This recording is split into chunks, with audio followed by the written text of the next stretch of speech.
สำบายดีพี่น้องสำบายดีซีทุกคนทุกท่านพบเพาะกันยามค่ำคืนดึกๆแล้วอยู่เมืองสวรรค์นี่เนาะพาเมดิแท็กมาหาหมอหมอพัดอันสร้างให้มาหาหมอเฉพาะทางปัวดังโดยเฉพาะรถก็มาตายบ้านนี้แล้วก็สั่งให้สร้างมาเฮ็ดให้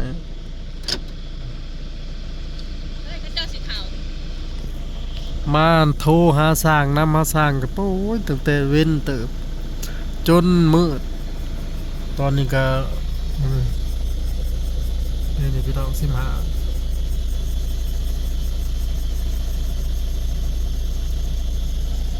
ตัวใดวะสร้างมาเฮ็ดรถหาแล้วก็พากันมานำหาหมอบ้านหาบอนคลินิกจักสิแม่นจักลบจักรอบโอ้ยยังบ่ทันได้พ่ออยู่นี่มาจอดอยู่ริมทาง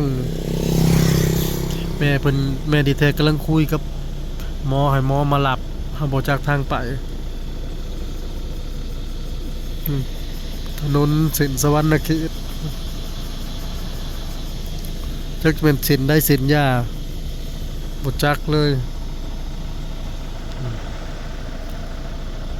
จอดริมทางนี่เนาะพี่น้องเอ้ยรถก็มาส่อมื้อนี้โอ้ย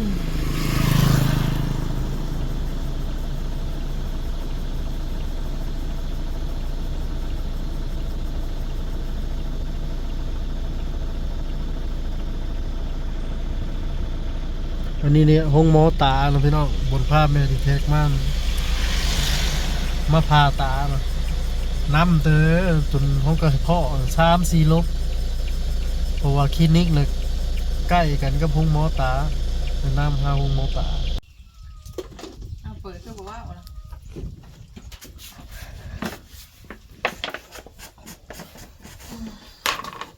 ว้าวเราไม่เปิดสบายดีป้าลุง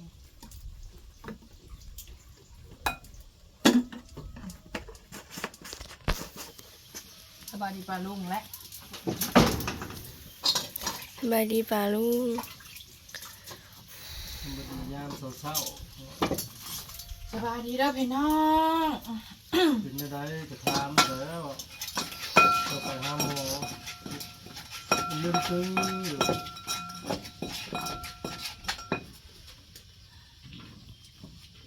จัดดอกแม่สิเป็นสไตล์น้ำโหดน้ำโหดนะมาบ่ถวยนะถวยนี่แหละ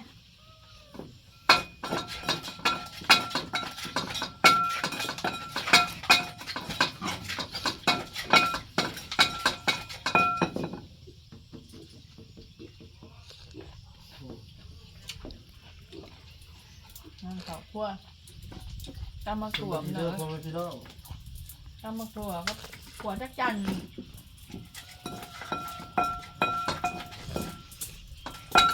งมีเงินเนาะ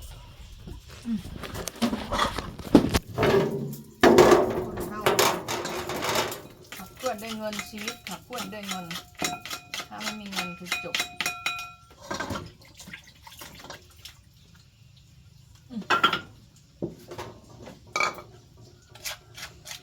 มันดิ้นรนพี่น้องเลยจะได้หาเสากินขำหาขำกินมืดหาเด็กกินแจ้งว่ะบูบูก็หละต้มยุกระป๋องน่ะ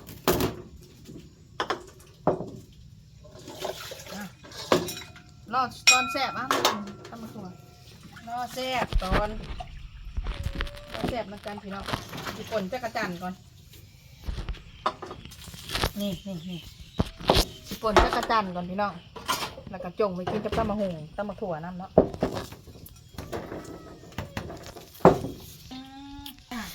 สบายดีเด้อพี่น้องมื้อวานนี่เนาะเฮาไปน่ะ4 โมงพาแม่ดีแท็กไปหาหมอน่ะไปอัน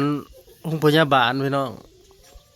โรงพยาบาลใหญ่โรงหมอใหญ่เนาะอยู่แข้งสวรรณเขตไปฮอดแล้วก็ประมาณ6 โมงนี่แหละ บ่ เขาไปแล้ว ขับไปแล้วเพิ่นว่า หมอเสียวซ่าเรื่องหูดังน่ะผันออกเวรทำแล้วเนาะเพิ่นก็ออกเวรได้เลย เพิ่นว่าเจ้าไปคลินิกเช้าเนาะเพิ่นเปิดคลินิกอยู่พูนอยู่ทางหงหมอตาเมืองหงหมอตาแขวงสวรรค์นั่นแหละ ผ่าตัดตา ผ่าตัดตาเนาะ เพราะว่าเขาเคยไปผ่าตัดเทื่อนึงพี่น้องเอ้ย บาดนี่เนาะบาดซีมออกมาจังว่ามันช่วยซ้ำช่วยสอนแบบว่าสิภาพกันไปเพราะว่ารถสตาร์ทบ่ติด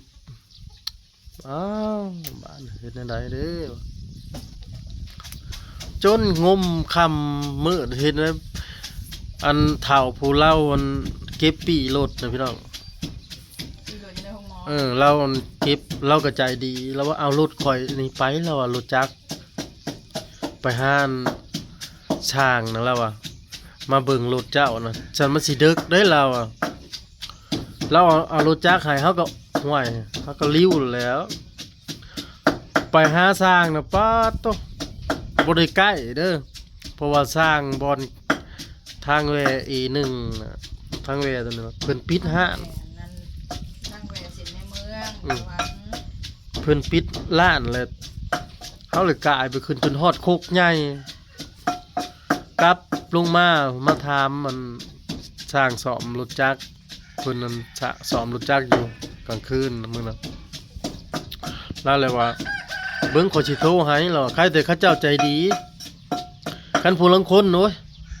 เขาบ่ได้สนแล้วขอยซ่อมรถอยู่เนาะเบิ่งขอยสิโทรให้เด้อลาวว่า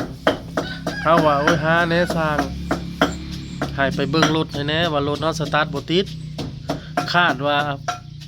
ไฟเบิดเฮาว่าก็ว่านั่นนี่แหละประมาณว่าคาดว่าคือสิไฟเบิดว่าหม้อไฟบ่ดีว่าแล้วเราขอยสิโทรให้เร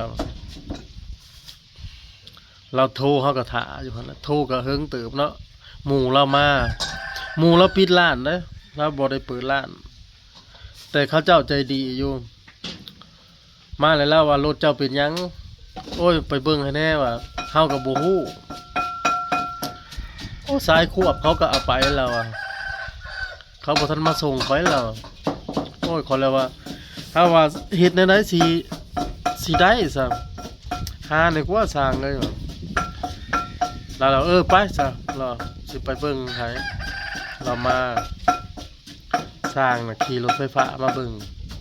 มานำกันกับเฮามาฮอดหัวเด็กเติบแล้วบาดเนาะโอ้ยเปลี่ยนหม้อไฟลาวอ่ะเปลี่ยนหม้อไฟใหม่โลดบ่ต้องเอาหม้อเก่าว่าซั่นว่าหม้อไฟบัด2,000จิตเนาะที่แรกนะ ต่อรถ มาต่อเลย2,600จำปิดแล้วใครแต่ถือเงินนั่นน่ะไปจำปิดว่าขาหมอยังบ่ทันได้เกี่ยวดอกว่าอันใส่ตัวนี้ซะก่อนพอเราโทรให้พวกเขาเจ้าขาย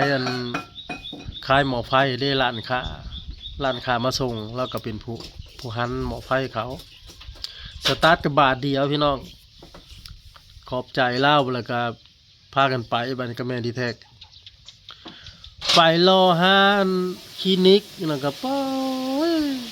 เอาบ่ได้ถ่ายคลิปด้วยพี่น้องเพราะว่าค่าตั้งแต่เลี้ยวหาคลินิกกันหูดังแล้วปวดในหูกับดังโดยเฉพาะพี่น้องแพทย์เชี่ยวชาญกับตัวนี้เลยพาแม่ดีแท็กไปนะไปลงที่แล้วก็พอแห้งโอ้ยเหาะเปิดตัวเมืองสวรรค์บ่แล้วบัดสิถามน่ะ4หมองถามคนน่ะบัดสิเห็นบ่เห็นแบบบังเอิญพี่น้องเอ้ยเห็นบ่อนั่นคลินิกน่ะบังเอิญแล้วลงที่ตัดเข้าไปพ่อกองใหญ่กองบักใหญ่ในหั่นน่ะก็พอดีโทรหาลาวเมียเรามารับบัดเข้าไปก็เฮิงเติบเราปวดเรายังเนาะก็โชคดีโชคให้ก็มีโชคดีเนาะโชคดีที่ว่าได้พ่อหมอเฮาก็ฮู้จักอาการแท้จริงว่า เป็นหยังเนาะก็บ่หายแห้งปานใดเพิ่นว่าแต่ว่าคันหายแห้งกว่านี้แหละสิได้ผ่าตัดหูดังเอาติ่งออกเราอันนี้เพราะเพียงแต่ว่ามันแพ้แล้วก็ดังจากไข้เราอะ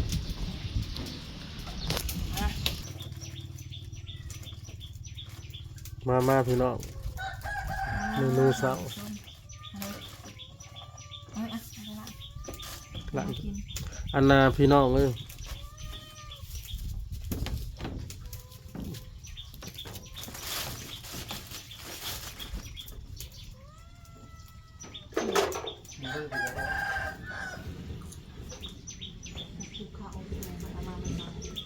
ยกที่ขามาเลย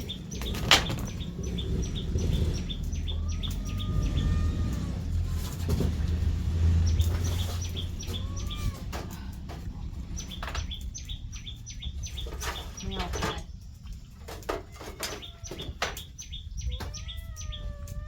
แล้วเผื่อหลับกินเงากินถ้าหนูไม่กินผมบอกกินกัน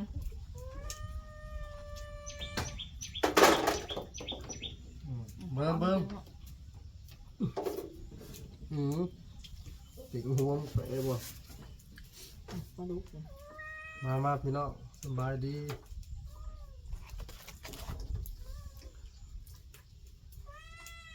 ขี่ยันเบย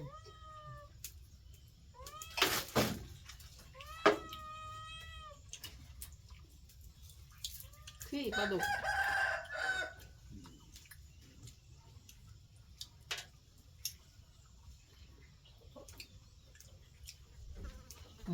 มาเกาะคุยใส่ก่อน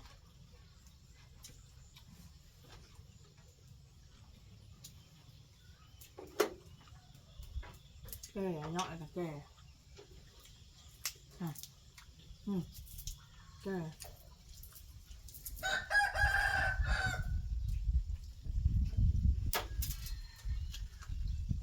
กลับลงมาหอดบ้านนะครับพอดี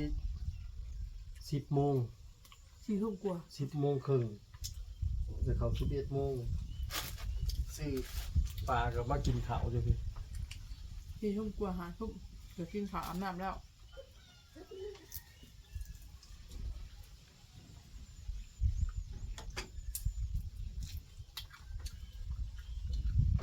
นอนเลิกบอกกับปากเลย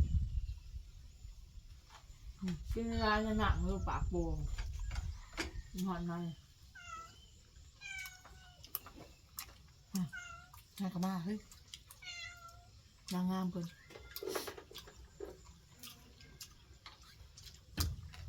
มาจะสายมึงแหละ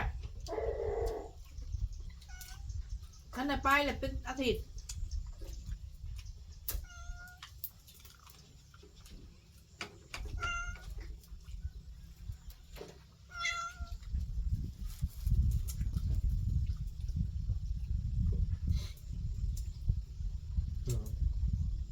แล้วพ่อแม่เป็นทันเป็นถามเบิ่งพ่อแม่ไปบ่ได้มาก็โทรถามกำลังใจพ่อแม่นะลูกนั่นแหละ มันกระโทษแต่ว่าแล้วเดี๋ยวมันก็นอน เสียถามลูกคือกันแล้วก็กำลังใจกับพ่อแม่ลูกไปหันไปนี่พ่อแม่บ่ถามเขาก็น้อยใจ มันหาถามอายครับก็เป็นนั้นก็มีสมอง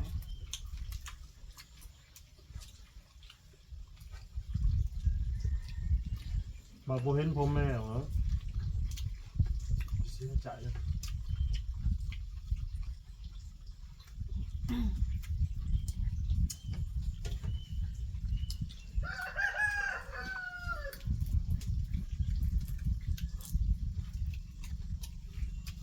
พันคนอื่นเหรอมาสู่พ่อแม่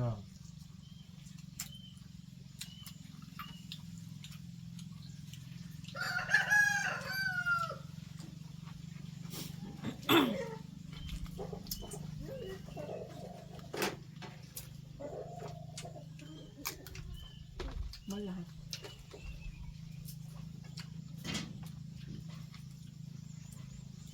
ไปผูเบิ้ง โอ้รอห้ามโมโมเนาะ ไปทำมันย่ายท้ายกับขาเลือดเค้นอยู่เพราะย่ามันมืด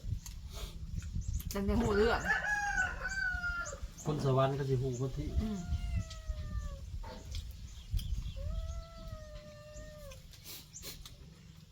เมืองสวรรค์บ่มันน้อยเนาะไปทำมหาคลินิกแล้วจังเห็น โมโหเนี่ยเขาบอกว่ามองนี่เด้อมองนี่เด้อแต่ห้ามโมโหมองนี่อะไรแต่ผ่าตาในห้องหมอตาปีหลายปีเนี่ยก็ลืมนะทางไปอะมันอยู่บริไกลจากห้องหมอตา ไปกับไผว่าผ่าตัดตา นี่ก็เอา เหมาะ ไปโหนโหนแกก็เรา อืม เขาก็ไปเขาหูเรื่องนั้นลืม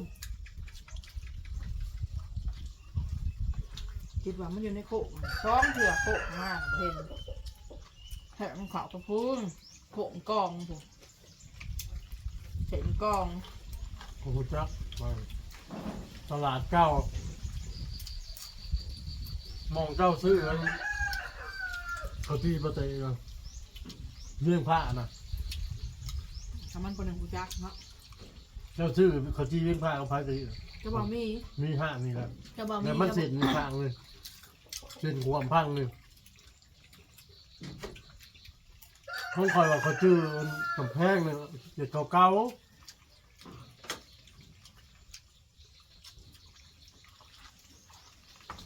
ไปเบิ่ง3 ปีบอกอ้าว ๆ ไปให้เจ้าแบะเต็มสวนเลยไปเร็ว เก็บภาพไปเพียงสำนีเด้อพ่อแม่พี่น้องขอบคุณทุกกำลังใจเด้อ ๆมาเลยครับ สบายดี